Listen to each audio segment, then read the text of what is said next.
Halo, kita bertemu kembali dalam pelajaran bahasa Indonesia. Kali ini kita akan membahas tentang majas. Kita akan membahas bersama-sama. Untuk teks pertama bisa dilihat di buku paketnya yang berjudul Pantai Parangtritis Nan Indah. Nah, pada teks pertama, tugas kita adalah menemukan teks yang memiliki majas. Dan pada contoh, majas yang ditemukan pada teks 1 adalah batu karang besar siap menjaga gempuran ombak yang datang setiap saat. Nah, kita akan mengidentifikasi atau kita akan membahas mengapa kalimat ini dikatakan majas. Baik, kita bahas ya. Batu karang besar siap menjaga gempuran ombak. Nah, batu karang ini adalah benda mati. Nah, benda mati digambarkan seolah-olah memiliki sifat seperti manusia. Sifat manusia itu dibuatkan ke dalam batu karang ini. Apa sifat pada manusia yang digambarkan oleh di batu karang? Yakni siap menjaga gempuran ombak. Nah, gempuran ombak ini adalah sifat manusia. Manusia yang bisa melakukan serangan. Nah, di dalam teks pertama, ombak ini dikatakan seperti manusia, memiliki sifat seperti manusia, seolah-olah bertingkah, seolah-olah memiliki sifat seperti manusia. Makanya majas pertama pada teks pertama ini adalah majas personifikasi, ya. Personifikasi. Waduh, tulisan Bapak sangat-sangat jelek sekali. Untuk teks pertama, batu karang besar siap menjaga gempuran ombak yang datang setiap saat itu dikatakan majas personifikasi. Nah, ini dia. Majas personifikasi. Majas personifikasi adalah majas yang membandingkan benda-benda tak bernyawa seolah-olah mempunyai sifat seperti manusia, seperti yang sudah kita bahas tadi ya.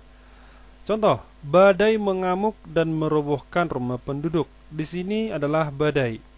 Badai diibaratkan memiliki sifat seperti manusia. Apa sifat yang dimiliki oleh badai ini? Yakni mengamuk. Dah, itu dia contoh majas personifikasi. Contoh kedua, ombak berkejar-kejaran ke tepi pantai. Nah, berkejar-kejaran ini adalah sifat manusia, seolah-olah ombak ini memiliki kaki, lalu dapat berlari atau saling berkejar-kejaran menuju ke tepi pantai. Maka dikatakan majas personifikasi. Contoh ketiga adalah peluit wasit menjerit sepanjang, peluit wasit menjerit panjang menandai akhir dari pertandingan tersebut. Nah, biasanya ini untuk pertandingan sepak bola ya. Untuk pertandingan sepak bola, tandanya pertandingan itu berakhir adalah wasit meniup peluitnya sekeras mungkin. Nah, pada contoh majas yang ketiga, peluit wasit ini adalah benda mati, benda-benda tak bernyawa, memiliki sifat seperti manusia, yakni menjerit ya. Nah, itulah majas personifikasi. Kalau kita bandingkan dengan majas pada teks pertama, batu karang besar siap menjaga gempuran ombak yang datang setiap saat. Nah, ombak ini adalah benda mati, memiliki sifat seperti manusia, yakni menggempur ya. Dia menggempur, atau ombak ini datang menggempur tepi pantai, lalu dihadang oleh batu karang. Bagaimana untuk teks kedua? Teks kedua, apakah ada majasnya? Kita perhatikan di teks yang kedua. Teks kedua bisa dilihat di halaman berapa ya? Nah, halaman 4. Ayah panutanku.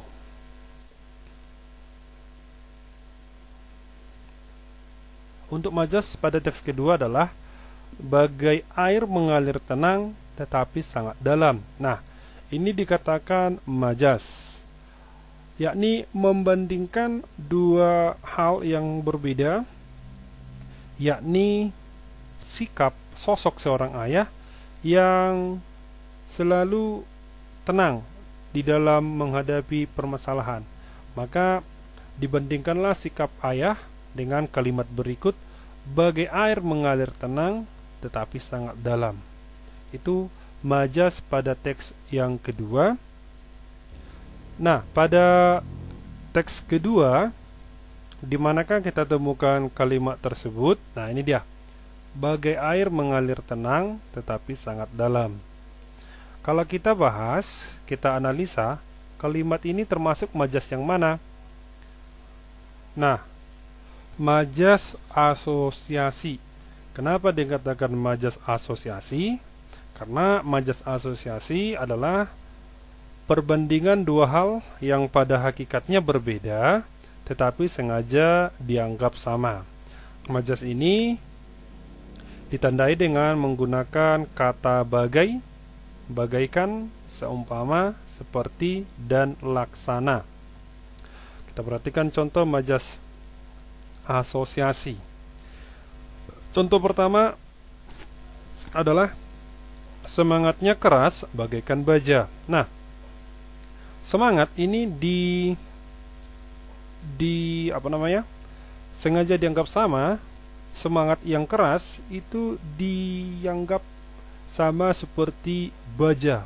Baja itu kita tahu bahwa benda baja ini atau yang namanya baja pasti keras.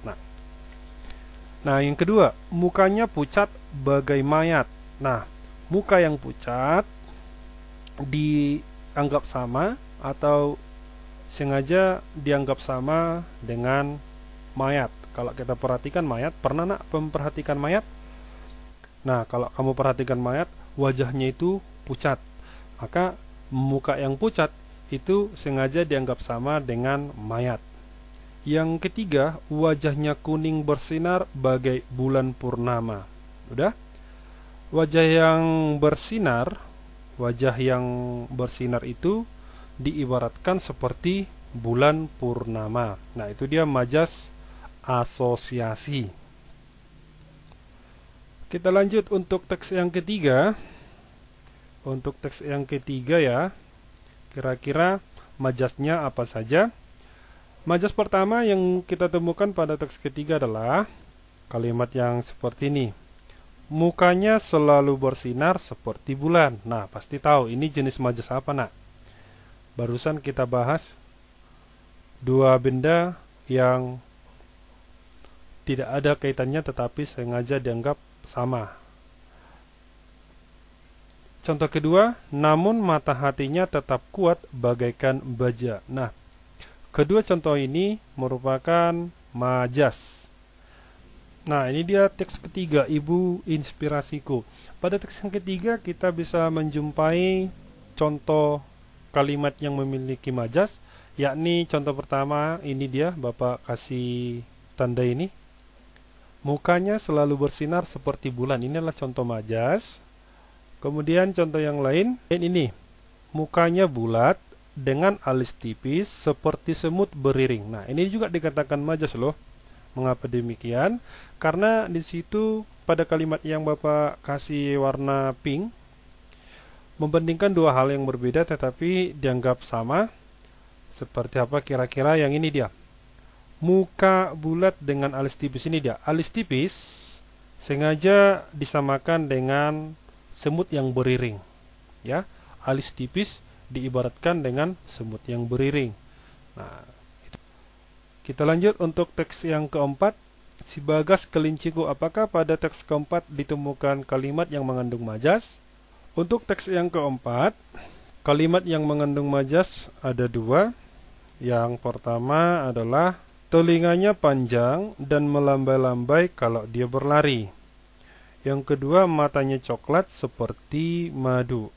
Majas yang keempat, untuk teks yang keempat maksudnya, matanya coklat seperti madu. Nah, ini juga dikatakan majas. Membandingkan dua hal yang berbeda tetapi sengaja dianggap sama. Mata yang coklat diibaratkan seperti madu.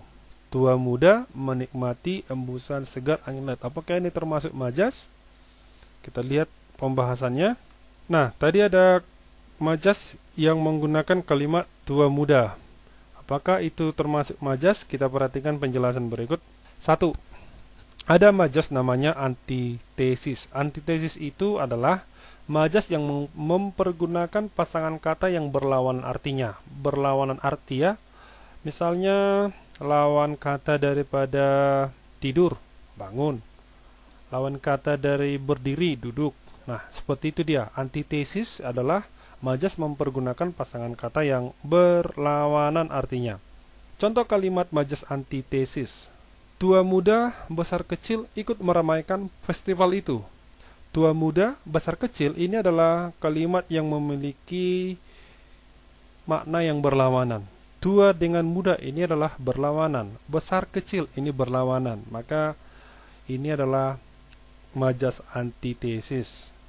Contoh kedua, miskin kaya. Miskin dengan kaya itu sudah berlawanan. Cantik dan buruk juga sudah berlawanan.